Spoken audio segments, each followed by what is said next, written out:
Казакстандын кооз табиятын көрүүгө ашыккан чет элдиктердин саны өсүүдө. Өткөн жылы өлкөгө миллиондон ашык саякатчы келген болсо, ал эми быйыл алардын саны 1 миллион 200 миңден ашат деп болжолдонууда. Казак туризм улуттук компаниясынын маалыматы боюнча республикага келген туристтердин көпчүлүгү Кытай, Орусия, Индия жана Түркиянын жарандары. Азыр алардын катарын түштүк чыгыш Азиянын өкүлдөрү активдүү толуктап жатышат. Ушул жылдын жалган куран айынан бери Казакстанга 35 миңге жакын малайзиялык барган. Аталган мамлекеттен келгендердин кескин өсүшүнө Куала-Лумпурдан Алматыга түз каттамдын ишке кириши таасирин тийгизгенин адистер айтышат. Большой рост, шестикратно мы наблюдаем из рынка Малайзии.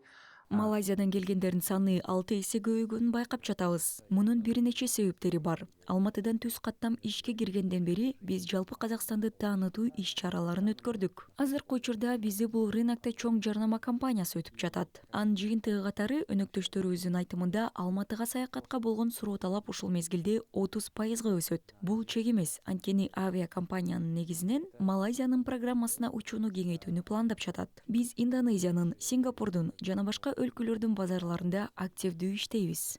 Будем уже работать на рынках Индонезии, Сингапура и других стран.